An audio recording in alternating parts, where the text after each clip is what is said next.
All right, welcome to the Legacy Wealth Podcast, where we teach accredited business owners all about alternative asset funds. And today I have on the show with me Kimberly Smith, my good friend and colleague, or former colleague from Techstars, where we used to work together. Welcome to the show, Kim. Thanks, Pascal. Thank you for having me. Yeah, I'm excited to have you on. It was great to connect a little bit earlier, and I'm excited to share your wealth of knowledge here on the show. So, to kind of get started. And to get the audience familiar with you, give us some of your background and story of how you eventually started investing in funds or your background in this area. I'll start with my very interesting background. But after I graduated from college, I started working for a family office.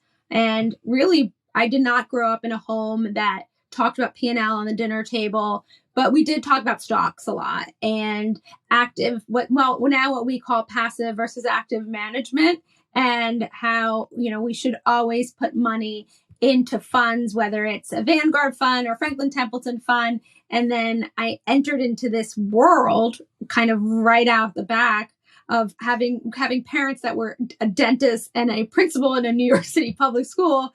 I entered this high-powered investing world pretty much days after I graduated from college, where I was working for a $2 billion family office that had a massive liquidity event.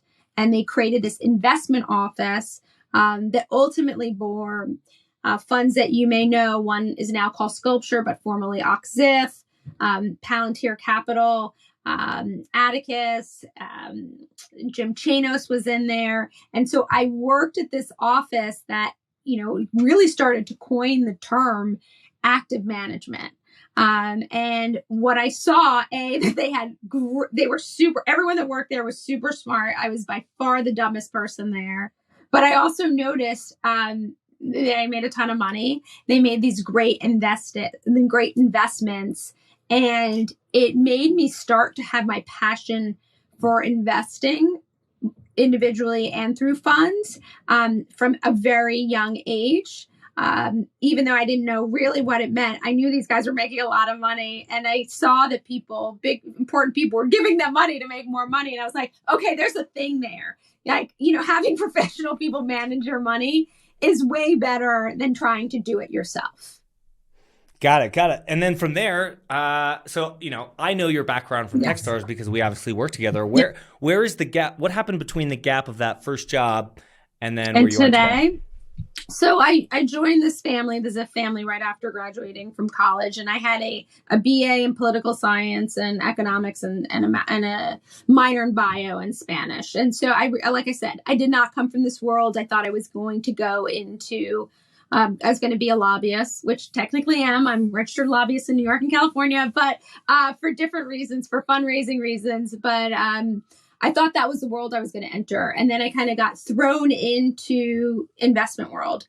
So I worked there for several years, but I spent most of my career at hedge funds.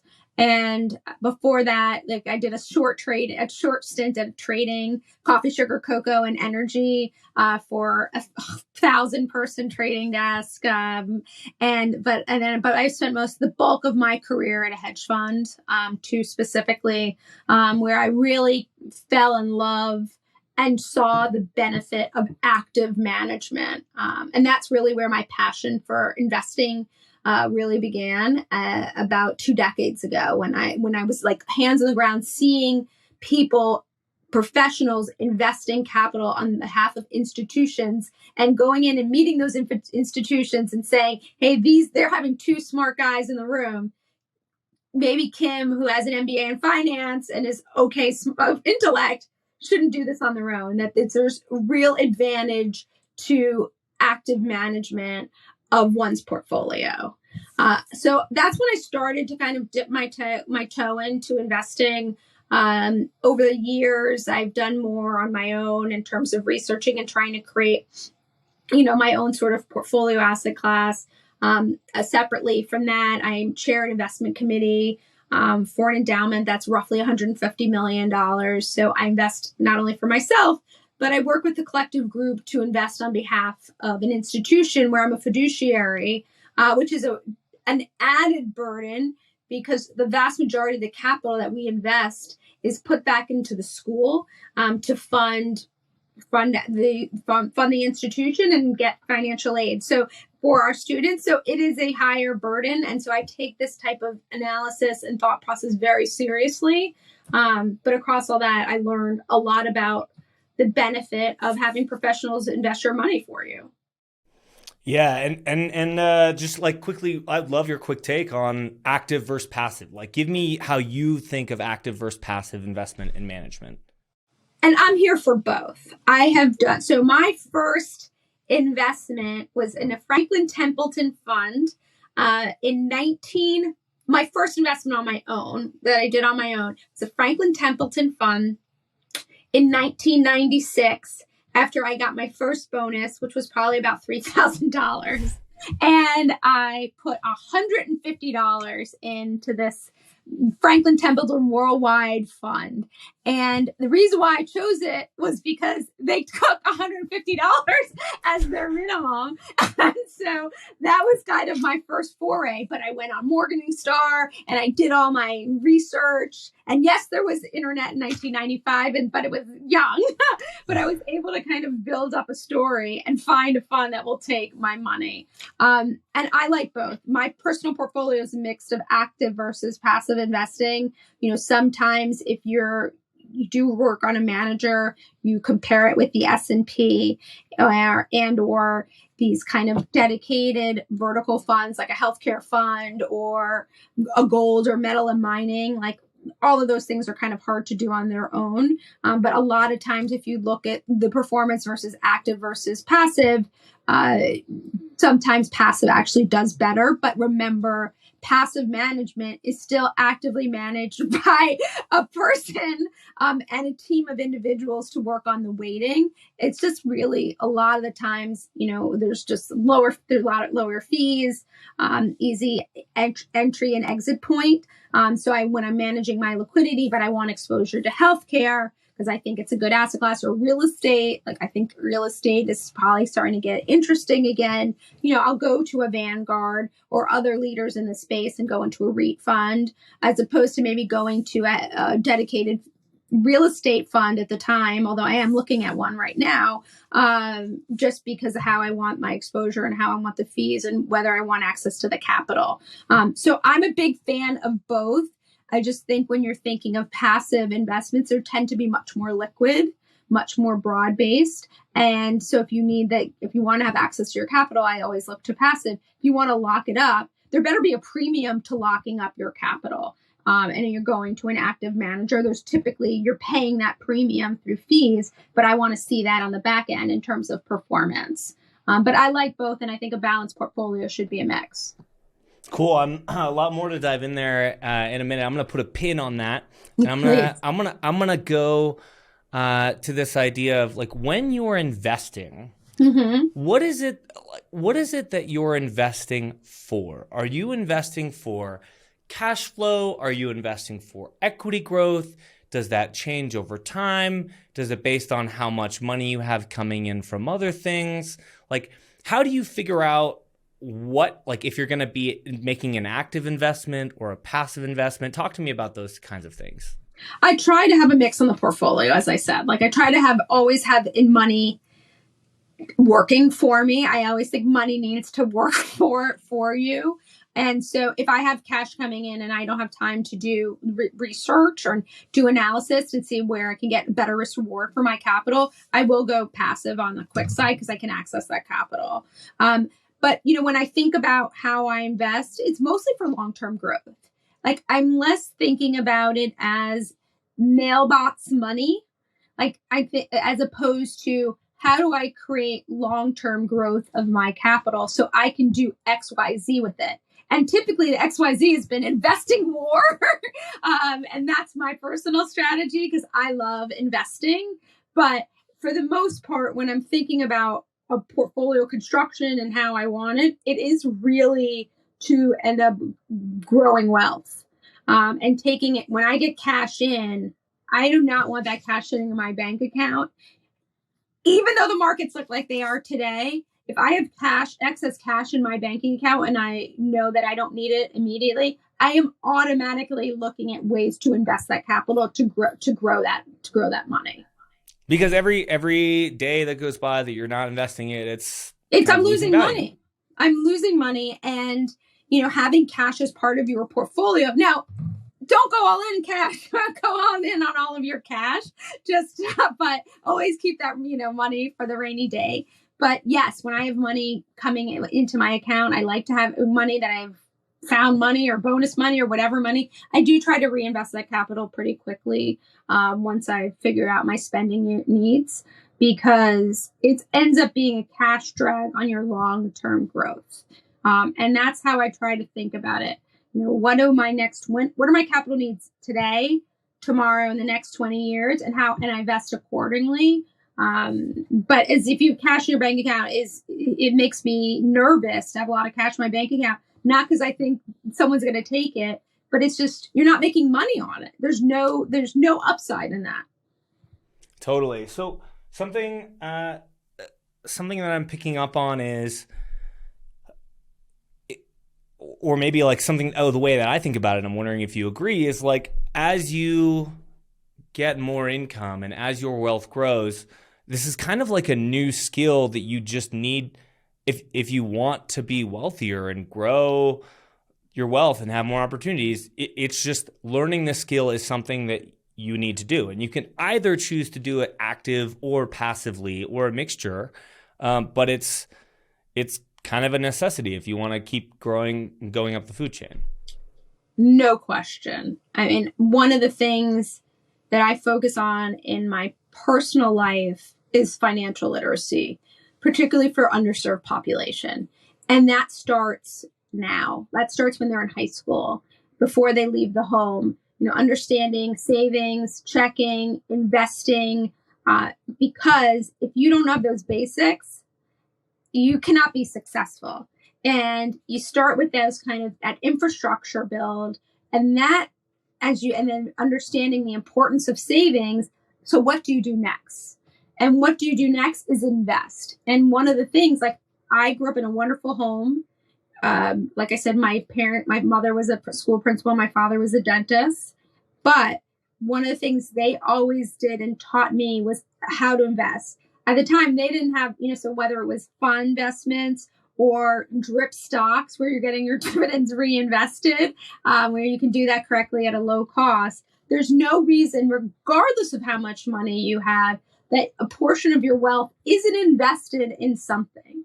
And because that is the only way to grow your wealth. You cannot grow your wealth through sitting in cash or CDs. It's through finding vehicles, active or passive, depending on your time, your ability to analyze these investments, or your inclination.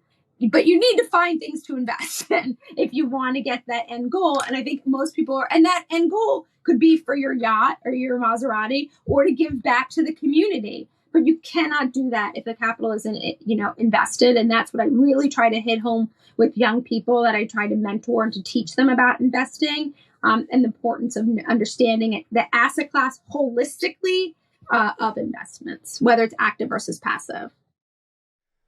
So let's go back to that first fund. At first you were like, hey, I wanted to invest. I invested $150 into this first fund. What was the first time you invested like a substantial, like maybe like a $50K into a fund where there's an operator, where you might have like a lockup period where it's tied up for 5 to 10 years? And walk us through, like, how did you find the deal?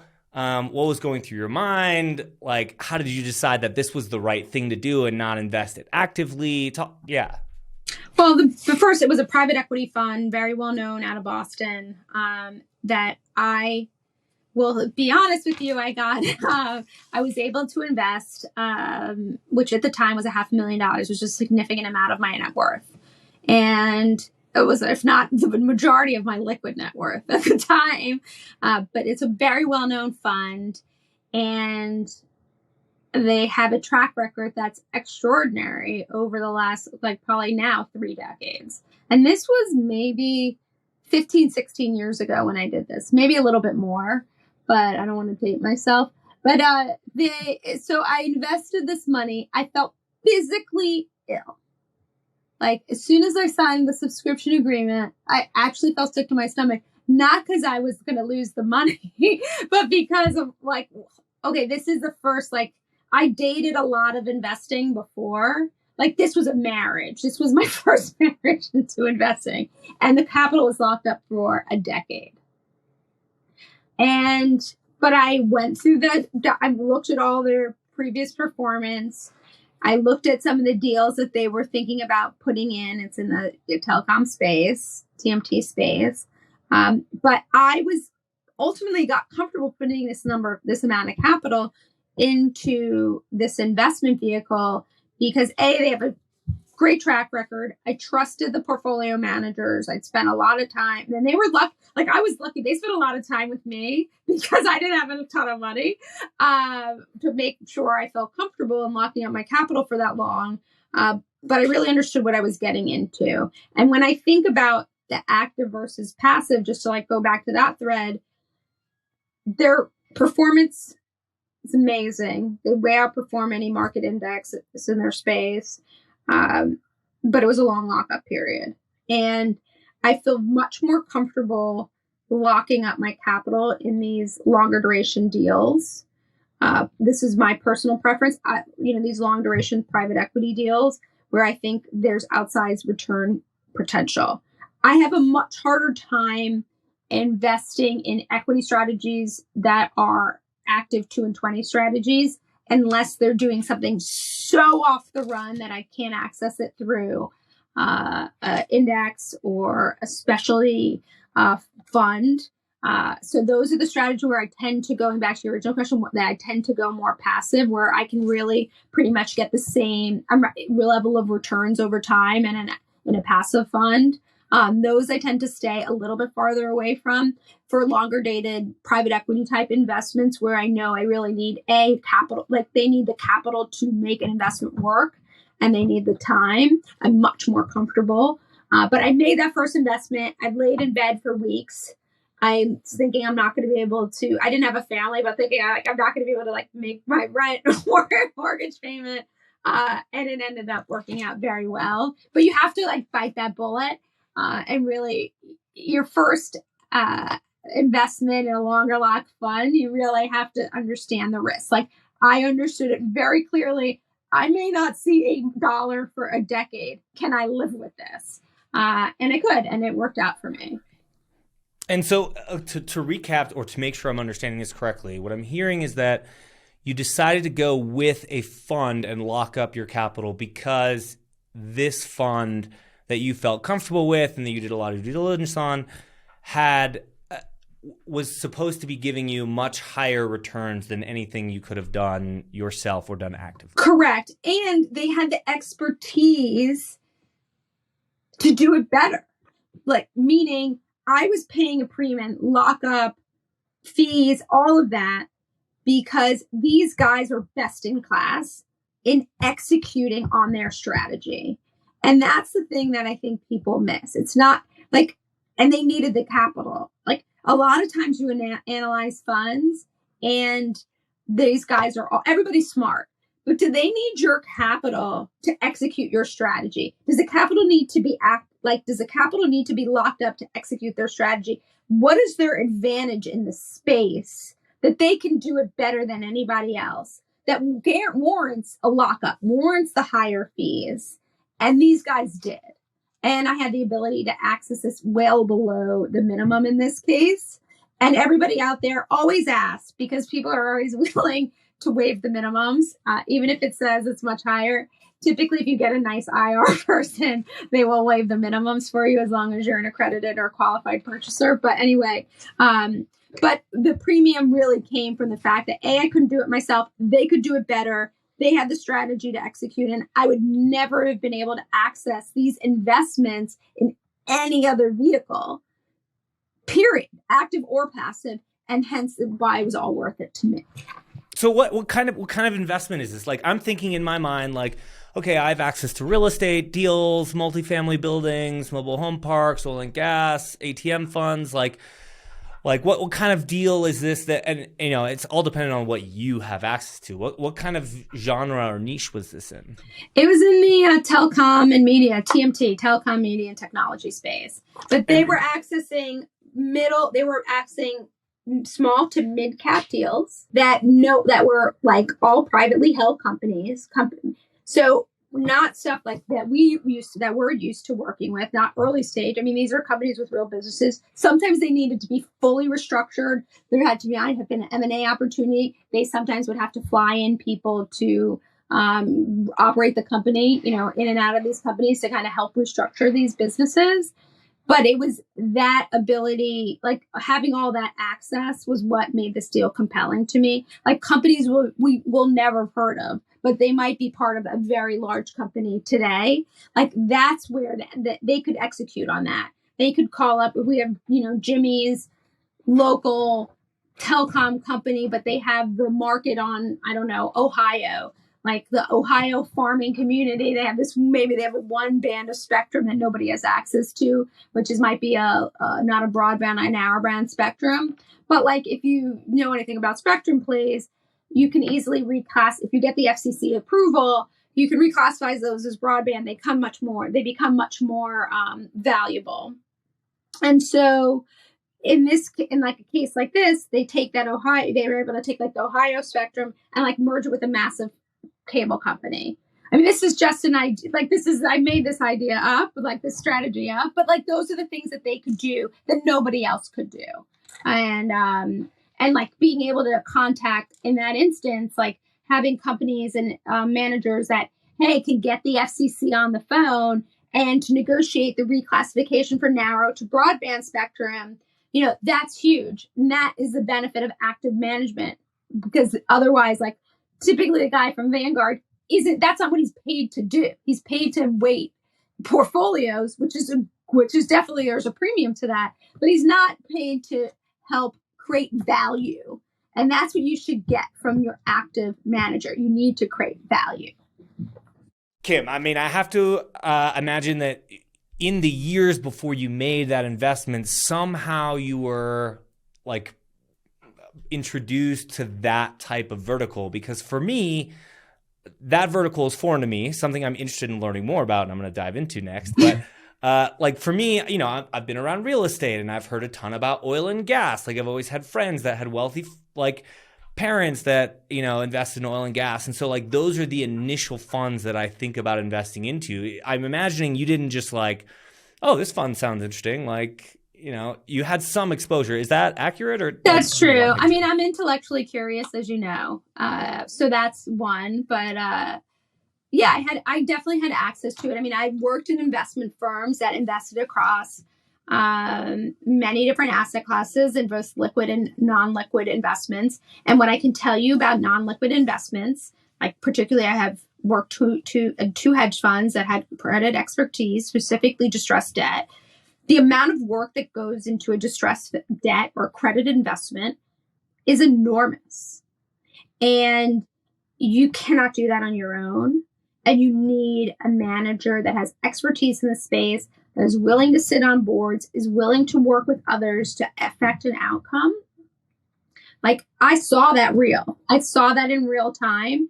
And I was lucky because we had telecom plays and we had health tech plays and financial plays and spectrum plays. Obviously, I know a lot about spectrum. I spent a lot of time on that sector.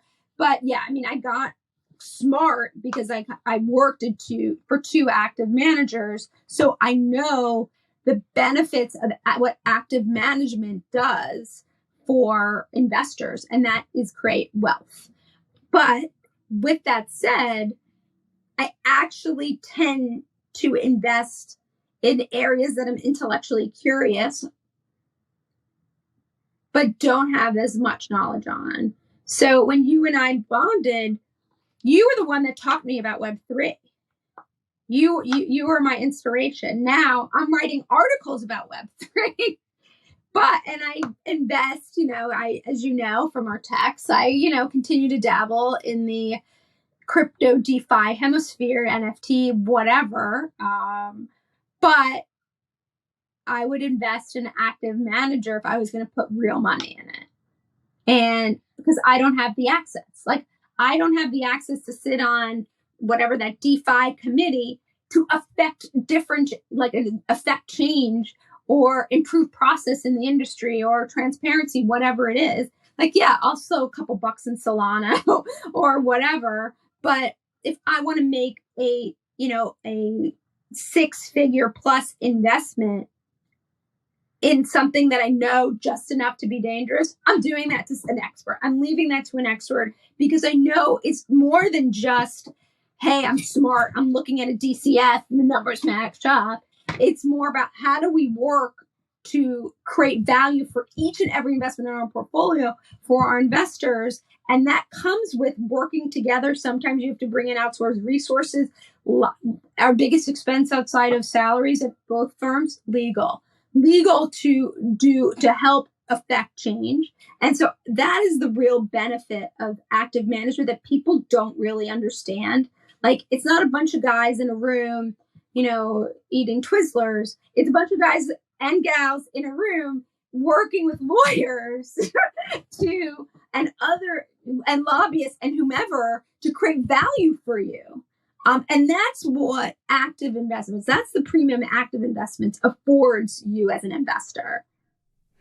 Give me an idea of how much you've invested total across, like, what are all the different types of asset classes you've invested into? What's your favorite type of deal? What's been the worst deal that you've had? I mean, I've definitely invested in funds and other such things as well in excess of dollars, but it's been a mix. Like, some of my investments have been okay. I've had a couple big winners here and there, and I have a couple that are losers. I mean, I definitely have a crypto fund that's not my best. I believe in the manager, and I believe in what he's doing, but it's if on a mark-to-market basis, it's tough. But they still have a timeline. You still got a couple years, But to the point is, I'm actually glad I'm not locked up in that fund, because I think you've hit the nail on the head. I think there's plenty of time for it to rebound. And I'll be perfectly candid with you. My crypto portfolio hasn't done that well either. The one I tried to make myself. And so I can't, I'm not going to be the judge, jury, and executioner when I didn't do as well as they did. And I think that they have the ability to actually make something happen at a much larger scale because they have a bigger platform. They have more access. They have access to resources, and they have access to information that I'm not going to ever be able to get. And so again, on a mark-to-market basis, this crypto fund hasn't done well, but I'm not down for the count either. Like, I still believe, as long as I still believe in the manager, and actually I like the fact that he's taken marks in his book. Some of the things he's invested in projects that don't really have a mark to market. They're more a private equity type feeling. In terms of investments, they're privately held companies.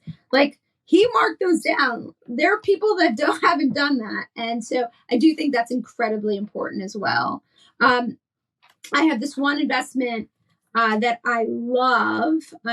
It's a fund called Savory Funds, and I can't wait till they come out with their next investment, their next fund. And I have a small investment in it because I really didn't understand the stage. What is it? It's a fast casual restaurants business. And so they invest in all these restaurants primarily in Utah and Arizona, where the owner is the operator. They come in, they take a significant stake in the company, but the owner has to still be operating the businesses. And the food, every one of these restaurants, the food is fantastic. The portfolio manager is fantastic.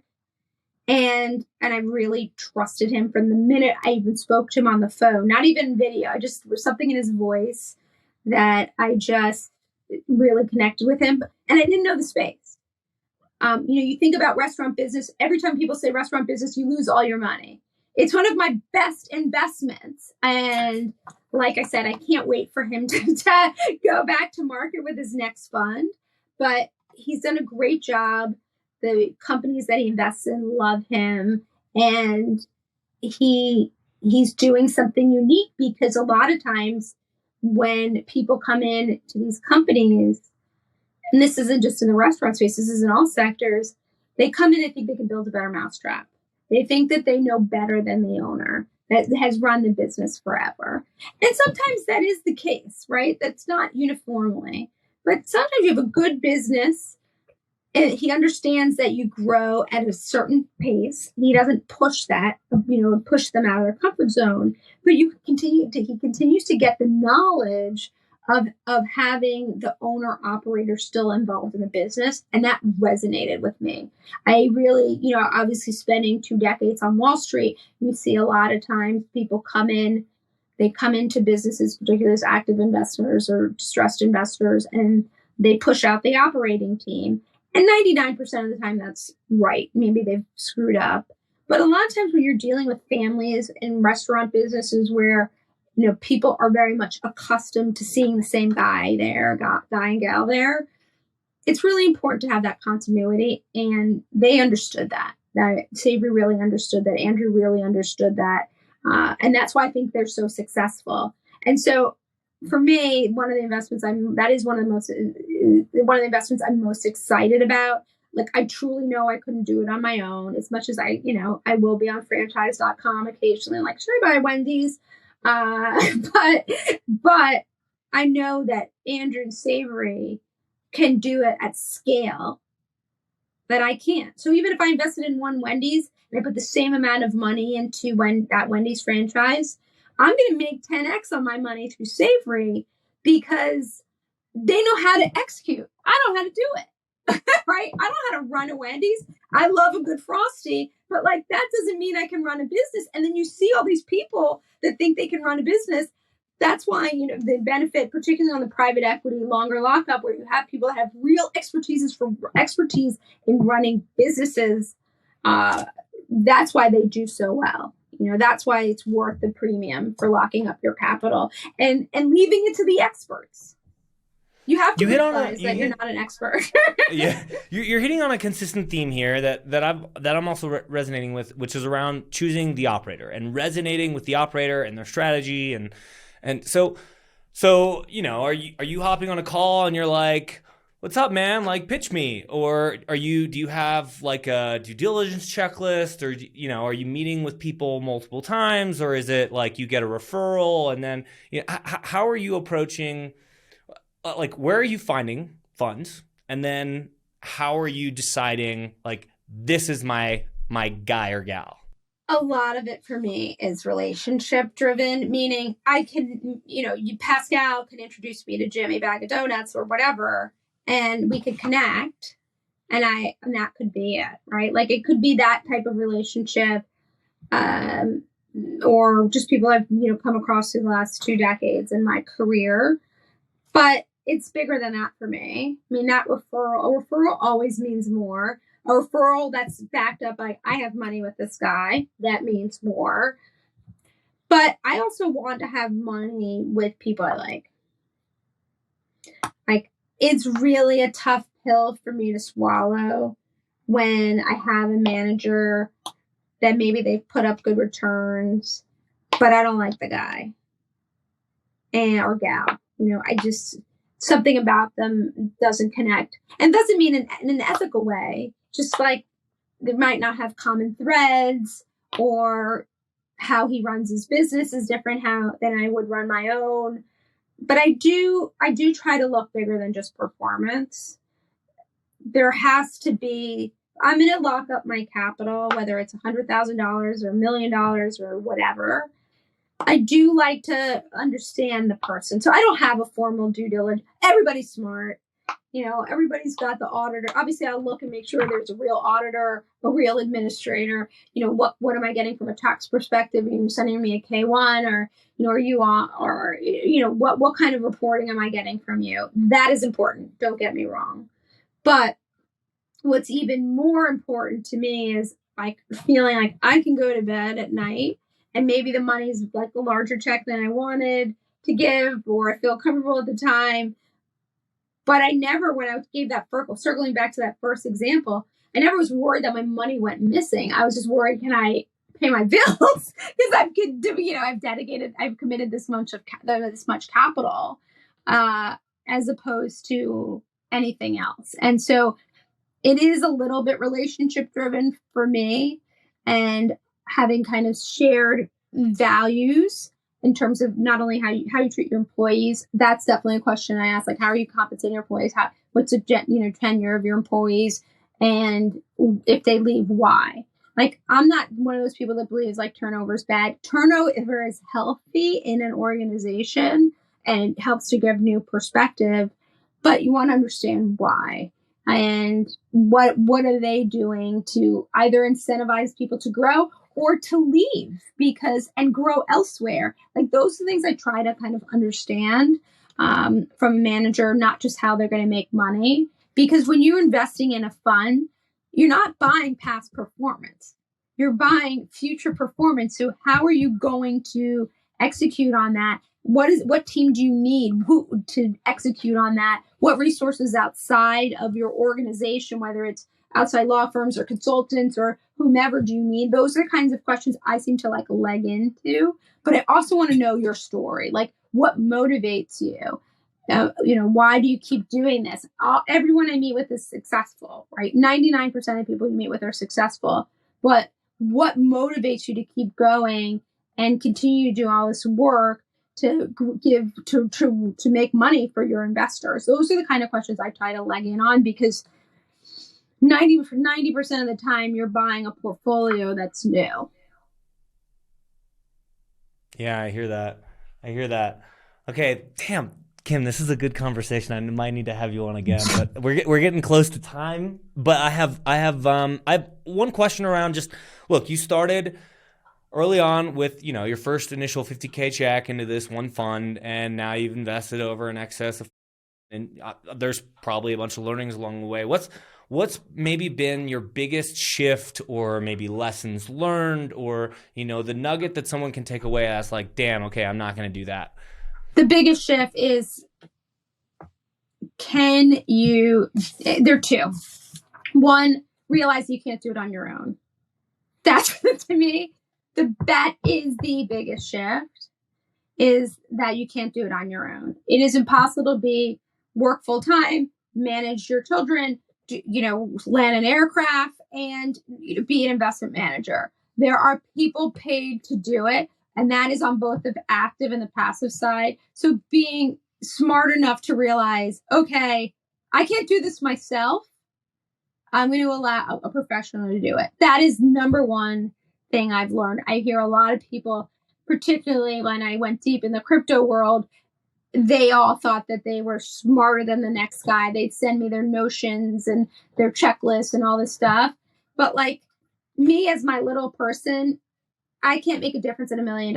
I can't make a difference in $5 million. I can't make a difference in $10 million in crypto space, but like $1 billion fund can, right? Like, and so being able to realize, being smart enough to know you are not smart enough to know as much as someone that is paid to do this is my biggest lesson learned. Because whenever I've tried to do it on my own, my performance is not great. Like, maybe I can ring the bell for a month or so. I bought Bitcoin at 576. I looked real smart for a few years, but that was better. I bought one. Like, smart guys bought, hundreds of them, thousands of them. And that's the benefit of being a true investment manager and leaving this work to the experts. Yeah, I love it. Was there a second one, or was that? That was it. That's the biggest one. I think that's the biggest one. You nailed it. Kim, this was awesome. I loved having you on the show. I think this was super valuable, and I learned a lot. Okay. And I also got to know you a little bit more, too, through the investing lens. Yeah. So that was cool. So thank you for coming on the show. Of course. Thanks, Pascal. You know I love you. I'll do anything for you.